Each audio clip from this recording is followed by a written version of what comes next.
عمر فاروق کھڑے ہو گئے، فاروق اعظم اٹھ گئے، کہتے ہیں یا رسول اللہ صلی اللہ علیہ وسلم میرے دل میں آگ کی محبت کم ہے، باقی زیادہ ہے۔ تو میرے پاک نبی صلی اللہ علیہ وسلم نے برا نہیں منایا، بڑے آرام سے فرمایا کہ عمر تمہارا ایمان مکمل نہیں ہے۔ پتہ چلا کہ داڑھی مبارک پوری ہو اور امامہ ہو، عالم ہو، متقی ہو، بالکل صحیح پارسا ہو، اسی طرح کوئی بی بی حضرت رابعہ بصری جیسی ہو یا حضرت رابعہ عدویہ بھی ایک ہیں ان جیسی ہوں، اور بڑی بڑی امت کی مائیں جو بڑی بڑی پارسا تھیں ان جیسی ہوں، سب کچھ ہو، لیکن ان کے دل میں رسول پاک کی محبت ذرہ برابر بھی کم ہو جائے تو وہ ایمان والی نہیں رہتی، ان کا ایمان مکمل نہیں ہوتا۔ تو آپ صلی اللہ علیہ وسلم نے فرمایا کہ اے عمر تمہارا ایمان مکمل نہیں ہوا۔ تو فاروق اعظم بیٹھ گئے۔ اب اللہ کے رسول یہ کیسے برداشت فرماتے کہ فاروق اعظم جیسا ہو، اتنی بڑی شخصیت بننے والی ہوں، ڈیویلپ ہو رہے تھے، تو ان کے اندر کوئی کمی رہ جائے؟ تو نگاہ نبوت کا فیضان یہ تھا، میرے نبی صلی اللہ علیہ وسلم نے جب سیدنا عمر پاک کے دل پر نگاہ ڈالی تو اگلے ہی لمحے فاروق اعظم کھڑے ہو گئے اور عرض کرتے ہیں یا رسول اللہ صلی اللہ علیہ وسلم آپ کے نگاہ فیضان کی یہ برکات میرے دل میں آ گئی ہیں، اب اللہ وحدہ لا شریک کی قسم میرے دل میں سب سے زیادہ محبت آپ کی ہے۔ اب اللہ کے رسول خوش ہو گئے، رب خوش ہو گیا۔ اللہ کے رسول نے جملہ ارشاد فرمایا کہ اے عمر اب تمہارا ایمان مکمل ہو گیا۔ اسی طرح آپ صلی اللہ علیہ وسلم جب ہجرت کی رات مولا علی مشکل کشا کو شیر خدا رضی اللہ عنہ کو بستر پر لٹا کر امانت مکہ والوں کے ذمہ لگا کر جانے لگے تو باہر دیکھا تو سیدنا صدیق اکبر ہاتھ باندھے کھڑے، تو فرمایا تمہیں کس نے بتایا؟ یعنی اللہ رسول کی بارگاہ میں حضرت ابوبکر صدیق کے مقام آپ دیکھیں۔ تو پھر بہر کے ابھی غار ثور کا سارا معاملہ آگے آتا ہے۔ اب صحابہ پاک کو دیکھیں اپنی جان کی پرواہ کیے بغیر اللہ رسول کے نام پر سب کچھ قربان کر دیتے ہیں، اور عربی میں اعلان کرتے ہیں جس کا ترجمہ یہ بنتا ہے، ہمیں درس دیا اس پر ہوئی ہے رحمتیں مولا کی بارشیں، جس نے نبی کے نام پر سب کچھ لٹا دیا، جس نے نبی کے نام پر سب کچھ لٹا دیا۔ آپ صلی اللہ علیہ وسلم نے حضرت ابوبکر صدیق کے بارے میں پتہ کیا فرمایا کہ 1.25 لاکھ لگ بھگ قریب 1.25 لاکھ صحابہ تھے علیہم الرضوان۔ تو ملک صاحب آپ نے فرمایا کہ ان سب نے اسلام کی بڑی خدمت کی، پیسے ٹکے کی ضرورت پیش آئی انہوں نے قربان کر دیا، بستر چاہیے تھے، چارپائیاں چاہیے تھیں، گھر کا سامان، راشن، تو انہوں نے بے دریغ میرے نام پہ اللہ کے نام پہ خرچ کر دیا، اور میں جانے سے پہلے سب کا بدلہ میں نے دے دیا ہے۔ لیکن ایک شخصیت ایسی ہیں جن کا نام ہے حضرت ابوبکر صدیق، سب کہیں رضی اللہ عنہ، کہ ان کا حق میں نہیں دنیا میں ادا کروں گا، ان کا حق بروز محشر اللہ رب العالمین بھری محفل میں میدان محشر میں جہاں انبیاء اور رسول بھی ہوں گے، تمام پاکان ہوں گے، وہاں پہ ان کا حق ادا کی جائے۔ یہ شان صداقت وجہ کیا ہے؟ بس ایک آدھے منٹ میں بات کو میں وائنڈ اپ کروں، اثر کا ٹائم ہونے والا ہے۔ وجہ یہ بنی غار ثور، اللہ آپ سب کو مکہ مدینہ لے جائے، تو غار حرا میں کچھ اسٹیپ بنے ہوئے بندوں پر جا سکتا ہے، لیکن غار ثور سیدھی ہے بالکل، جسے آپ کو بلڈنگ نظر آ رہی ہے لگ بھگ یوں سیدھی ہے، جانا مشکل۔ پھر صدیق اکبر ننگے پاؤں، پھر خوف مسلسل کافروں کا، بڑے بڑے کافر تلواریں، تیر، بھالے، نیزے لے کر ان کے تعاقب میں، اور صدیق اکبر نے میرے تمہارے پیارے نبی، نبیوں کے سردار، امت کے غمخوار، جن کی شان کا یہ عالم ہے، ہر نبی کو سرور و سلام ہے، بڑے عزت والے ہیں، جن کا مقام اسپیشلی یہ ہے کہ سارے نبیوں کے عہدے بڑے ہیں، پر میرے آقا کا منصب جدا ہے، وہ امام صف انبیاء ہیں، ان کا رتبہ بڑوں سے بڑا ہے، ان کا رتبہ بڑوں سے بڑا ہے، کوئی لفظوں میں کہہ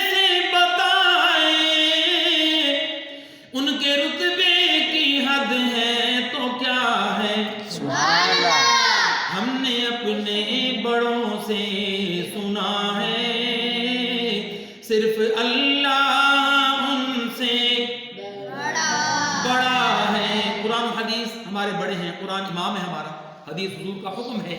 ہمارے اساتذہ بزرگان دین وہ یہ فرما گئے ہیں کہ اللہ کے بعد سارے عزت مقام میرے نبی علیہ السلام ہے. اب اللہ کے رسول پاک کندھوں پر ہیں، صدیق اکبر صداقت کا بادشاہ ان کو اٹھا کر سفر کر رہا ہے. پہاڑ آتا ہے سور کا، غار سور کے قریب جانا ہے، اندر جانا ہے، تو پنجوں کے بل چل رہے ہیں، پاؤں نہیں رکھ رہے. تو آپ نے پوچھا یہ کیوں؟ تو کہنے لگے میں اپنی جان کی پرواہ نہیں کروں گا، آرام کی پرواہ نہیں کروں گا، میں تکلیف برداشت کروں گا، اور میری تمنا ہے کہ میرے بدن کے کروڑوں ٹکڑے ہو جائیں لیکن رسول صلی اللہ علیہ وسلم کے پاؤں مبارک میں کانٹے کی بھی تکلیف نہیں چبھے، کانٹے کے چبھنے کی جو تکلیف ہوتی وہ بھی نہ ہو. صحابہ نے یوں خدمت کی اسلام کی، اللہ کے رسول کے پر اپنا سب کو یوں نشاور کیا. پھر غار کے اندر جانا، پھر وہاں پہ 3 دن راتیں رہنا. اللہ کے رسول صلی اللہ علیہ وسلم فرماتے ہیں کہ ابو جہل یہ سارے پیچھے پہنچ گئے تھے، وہاں پہ غار کے منہ پہ کھڑے ہو گئے تھے. تو مولوی صاحب حدیث شریف میں کہ اگر وہ اپنے اس کو دیکھ لیتے، ٹخنے کو، پاؤں کو دیکھ لیتے تو میں ان کو نظر آ جاتا، کیونکہ غار کے اندر غار کے منہ پر کھڑے ہوئے. لیکن جس کی حفاظت فانوس بن کر جس کی حفاظت ہوا کرے وہ شمع کیا بجھے جسے روشن خدا کرے. سبحان اللہ. تو آپ صلی اللہ علیہ وسلم غار سور کے اندر متمکن ہے، جلوہ گر ہے، صدیق اکبر کی گود ہے، اور رسول کریم علیہ السلام کا سر مبارک ہے. سبحان اللہ. کتنی عظمت صدیق اکبر کی رضی اللہ تعالی عنہ کی. اب یہاں پر مفسرین نے بڑے پیارے پیارے نکات بیان کر کے امت کے مسلمانوں کے ایمان تازہ کر دیا. وہ فرماتے ہیں کہ جب غار سور پر یہ پہنچے، صدیق اکبر نے اپنا امامہ یعنی رومال پٹکا پھاڑا، غار کے اندر داخل ہو کے سوراخ بند کیے، اپنا کرتا بھی سب کچھ کر دیا. اب ایک سوراخ بچ کے وہاں پہ ایڑی دبا دی. اب وہاں پہ نا سانپ آیا، اس نے ڈسا. اور یہ سانپ بھی کیا چیز تھی؟ حضرت عیسیٰ علیہ السلام نے اپنی حواریوں کو جمع کر کے فرمایا تھا کہ میرے جانے کے بعد ایک ایسا رسول آنے والا ہے، میلاد والا آقا، جس کے میلاد کے چرچے دنیا کے کونے کونے میں ہوں گے. سبحان اللہ. شان اس کی یہ ہوگی کہ جب اشارہ فرمائے گا چاند کو 2 ٹکڑے کر دے گا، سبحان اللہ. اشارہ فرمائے گا ڈوبے سورج کو پلٹا دے گا، سبحان اللہ. پتھروں کے پاس سے گزرے گا، پتھر سلام پیش کریں گے، اور یہ جانور قدموں پہ سجدہ کریں گے، اور بے شمار خصوصیات جب بیان فرمائی. تو یہ سانپ بھی اس محفل میں موجود تھا. تو اس نے اللہ سے مہلت مانگی، یا اللہ پاک مجھے زندگی اور مہلت دے اس پیارے نبی جو نبیوں کو سردار ہے، سبحان اللہ. جو امت کا غمخوار ہے، سبحان اللہ. جس کے کلمے کی بدولت بندہ دوزخ سے بچ کے جنت میں پہنچ جاتا ہے، جس کے وسیلے سے اللہ تعالیٰ مصیبتیں ہماری ٹال دیتا ہے. سبحان اللہ. تو میں نے بھی اس کی زیارت کرنی. وہ سانپ 600 سال کا زمانہ ہے حضرت عیسیٰ علیہ السلام کا اور میلاد والے آقا کے درمیان ڈسٹینس 600 سال کا ہے، لگ بھگ 500-600 سال بڑا ہوتا ہے سال. تو وہ تب سے ترس رہا تھا. اب اس کو خوشبو مصطفیٰ آئی غار میں، تو وہ وہاں اس نے بسیرا بنایا ہوا تھا. تو اس نے چاہا کہ جس رسول کی زیارت دنیا کر دی میں کیوں نہ کروں. سارے رستے بند. پھر اس نے جب ابو بکر صدیق پاک کے نرم گداز ایڑی پر ڈسا تو یقیناً تکلیف بڑی ہوئی. وہ رستہ بھی بنا، آنسو بھی گرے. میرے نبی علیہ السلام کے پر نور چہرے پر جب آنسو کا قطرہ گرا، رسول نے فرمایا کیا ہوا ہے میرے صدیق؟ سارا ماجرا سنایا. آپ نے فرمایا صدیق بالکل پریشان نہ ہو، اے میرے پیارے ابو بکر. آپ نے تھوک مبارک، لعاب مبارک نکال کر جب ایڑی پر لگایا، ایڑی بالکل شفا یاب ہو گئی. سبحان اللہ. درد ختم ہو گئی، سب کچھ ٹھیک ہو گیا. اب صدیق اکبر کو بڑی شدید پیاس لگی. جب پیاس کی نقاہت ہوئی، ساتھ یہ خوف بھی تھا، لیکن خوف تو اللہ کے رسول نے شفا دے کے ختم کر دیا. پیاس لگی تو آپ علیہ السلام بھانپ گئے. فرمایا کہ تم آگے چلے جاؤ، غار کے درمیان میں وسط میں بیچ میں جا کے مڈ میں تو وہاں پہ پانی موجود ہے، پی لو. جس کو صدیق کہتے ہیں، سچوں کا بادشاہ. وجہ کیا اس کی اتنی شان؟ وجہ یہ بنی کہ جو میرے رسول صلی اللہ علیہ وسلم کے فرمانے پر بلا چون و چرا، بغیر سوچے سمجھے، بلا تامل، آنکھیں بند کر کے یقین کر لے کہ جو رسول نے فرمایا وہ ہے، جیسے نبی پاک نے فرما دیا وہ ہو گیا. اب صدیق اکبر کو پتا تھا کہ ساری غار خود صاف کی تھی انہوں نے. مطلب یہ بڑی قابل غور بات ہے. صدیق کا یقین دیکھے میرے نبی پر کہ جو رسول نے فرمایا وہ ایز اٹ از ویسا ہی ہوگا. اب ہوا کیا کہ ساری غار خود صاف کی تھی. جو بندہ جہاں رہتا ہے اس کو پتہ ہوتا ہے نا, جو اس گھر میں رہتے ہیں ان کو پتہ ہے کہ یہاں کیا وہاں کیا وہاں کیا. صدیق اکبر نے غار کا وزٹ کیا تھا, صفائی کی تھی پوری, ان کو پتہ تھا یہاں کوئی پانی وغیرہ نہیں ہے, لیکن وہ چل اس لیے پڑے تھے کہ میرے نبی نے فرما دیا, آمنہ کے لال نے فرما دیا تو پانی ہے یہاں. یعنی نہیں تھا, ہو جائے گا, آ جائے گا. وہاں گئے تو پانی کا چشمہ ابلا ہوا. وہاں سے پانی پیا تو اللہ کے رسول پاس جب واپس آئے مسکراتے آئے, رسول بھی مسکرا دیے. تو پوچھا کیسا لگا پانی, پانی کا ذائقہ ذرا بتاؤ, اس کی تعریف کرو. فرمایا یا رسول اللہ صلی اللہ علیہ وسلم فداک امی و ابی, میرے ماں باپ آپ کے قدموں پہ قربان ہوں, میری جان قربان ہو. 4 ذائقے تھے پانی میں, دودھ سے زیادہ سفید سبحان اللہ, برف سے زیادہ ٹھنڈا, شہد سے زیادہ میٹھا, اور ذائقہ آج تک اس طرح کا چکھا ہی نہیں, پر نور. فرمایا جب میں دنیا میں آ رہا تھا تو میری والدہ مائدہ حضرت آمنہ علیہ السلام کو جب تکلیف ہوئی تھی نا, ولادت جو ہوتی ہے, ان کو ہوئی نہیں تھی, لیکن کچھ نہ کچھ ظاہر اللہ کا ایک قانون ہے. تو وہ اس وقت ان کو جب پیاس لگی تھی, پیاس کی شدت لگی تھی, شدت تھی, تو چاند ستارے جھکائے تھے, چہرے مصطفیٰ کی زیارت کرنے کے تھے, اور در رسول کا طواف کر رہے تھے, اور چوکھٹ چومنے کی خاطر آئے تھے, اور ساتھ ہی فرشتے آئے تھے. ان کے ہاتھ میں جو پانی کا پیالہ تھا اس کا ذائقہ بھی یہ تھا. یہ ہے میرے نبی علیہ السلام کے ساتھ لگ جانے کی برکت اور عزت. اللہ تعالی ہم سب کو ان کی برکات اور توجہ نصیب فرمائے. قرآن و حدیث پر ہم سب کو, ماؤں بہنوں بہووں بیٹیوں کو, سب کو قرآن و حدیث کے مطابق اپنی زندگی استوار کرنے کی توفیق عطا فرمائے. اور 2 شیر سلام کے پڑھیں تاکہ برکت ہو گھر میں. بلند آواز سے پڑھیں, یا نبی سلام علیکہ, یا رسول سلام علیکہ, یا حبیب سلام علیکہ, صلوات اللہ علیکہ. آمنہ کا چاند آیا, ہر جہاں کو جگایا, قدسیوں نے مل کے گایا, سارے عالم کو سنایا. یا نبی سلام علیکہ, یا رسول سلام علیکہ, یا حبیب سلام علیکہ, صلوات اللہ علیکہ, صلوات اللہ علیکہ. اللهم صل على سيدنا ومولانا وشفيعنا وحبيبنا محمد وعلى آل محمد معدن الجود والكرم. رب اغفر وارحم وانت خير الراحمين.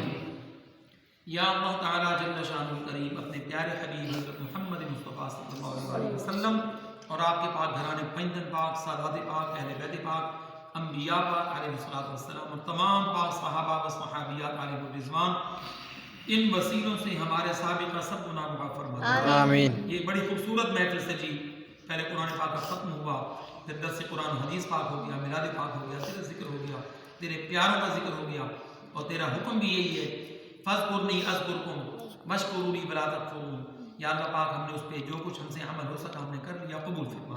آمین. اور یہ محفل کی برکات, حسنات, قرآن پاک کی تلاوت کی برکات, درود و سلام کی برکات اس گھر کے کونے کونے میں اور ساتھ والے گھر کے کونے کونے میں بے شمار طور پہ پھیلا دے. آمین. یا رب کریم, بڑے ملک صاحب حضرت قبلہ ملک امجد صاحب عزیز مجدہ, فہد ملک صاحب, جناب حماد ملک صاحب, جناب ڈاکٹر حسین ملک صاحب, اور ہماری بیٹیاں جو اس گھر میں موجود ہیں, پھر آگے ان کی اولادیں ہیں. یا اللہ پاک سب کو بے شمار برکات سے سب کی جھولیاں بھر دیں. آمین. یا رب کریم میرے نبی علیہ السلام کے خانوادوں کی توجہ سے ان گھروں کو مالا مال فرما. آمین. ان کے کام کاج میں, آنے جانے میں خیر فرما, برکت فرما. آمین. کتنے لوگ گھر سے نکلتے ہیں پھر واپس نہیں آتے, کوئی حادثے کا شکار ہو جاتا ہے, کوئی کس طرح. یا اللہ ان سب کی خیر فرمانا, آمین. محفوظ و معمول فرمانا, آمین. ہر قسم کی آفات و بلایا سے محفوظ فرمانا. آمین. اور ان کے گھر کو برکتوں کا, محبت رسول پاک کا, محبت قرآن و حدیث کا مرکز و محفر بنانا. آمین. یا اللہ پاک ہم سب کو نمازی قرآنی درود و سلام بنا۔ آمین۔ ہمارا ادارہ قرآن و حدیث سائنس کالج دارالفکر جو ہماری قبلہ اما جان بڑی استانی صاحب رحمۃ اللہ، ہمارے قبلہ والد صاحب شیخ الحدیث و تفسیر رحمۃ اللہ بڑے استاد صاحب قبلہ بجوز جو ہمیں جس کام کے لگا گئے تھے، ہم کوشش کر رہے ہیں رات دن، ہماری آگے اولادیں بھی اس پر لگی ہوئی ہیں، ہماری گھر والی خواتین بھی یہ کام کر رہی ہیں۔ یا اللہ پاک دین دنیا کی پڑھنے پڑھانے میں ہم سب کو برکت عطا فرما، آمین۔ دین و دنیا کے علوم و فنون کے اندر ہم سب کو کمر بستہ کر آمین۔ اور ہماری چھوٹی سی دینی خدمت قبول فرما دے۔ آمین۔ یا رب کریم ہمیں مانگنا نہیں آتا، اپنی شان کے لئے سب کی جھولیاں بھر دے۔ آمین۔ بڑے ملک صاحب کی خیر ہو، تمام ملک صاحبان کی خیر ہو، ہماری ان کی جو بیمار ہے، ہماری جو بیٹی ہیں، پھر آگے ان کی نسلیں ہیں، سب کی خیر ہو، برکت ہی برکت۔ آمین۔ یا رب کریم حج عمرے مقدر فرما، آمین۔ دین کا کام ہمارے مقدر فرما۔ کرم مانگتا ہوں، عطا مانگتا ہوں، الہی میں تجھ سے دعا مانگتا ہوں۔ یہ معصوم چھوٹے چھوٹے بچے سردی گرمی کی پرواہ کیے بغیر خدمت قرآن و حدیث میں رات دن ہمارے پاس موجود رہتے ہیں، ان کے ماں باپ نے ان کو دین کی خاطر وقف کر دیا، یا اللہ ان کو برکت عطا فرما، آمین۔ یا اللہ ان کو دین و دنیا کے علم عطا فرما۔ آمین۔ صلی اللہ علی حبیبہ و حبیبی سیدنا محمد۔ یا اللہ پاک اپنے حبیب علیہ السلام کے صدقے حماد ملک صاحب کی والدہ مائدہ کو ثواب عطا فرما، آمین۔ جنت الفردوس میں اعلیٰ ترین مقام عطا فرما۔ آمین۔ اسی طرح ان کے خاندانوں میں اور ساری امت میں جتنے چلے گئے اپنے بیگانے سب کو ثواب عطا فرما۔ آمین۔ اور جب ہم دنیا سے جائیں ہماری بھی مغفرت فرما۔ آمین۔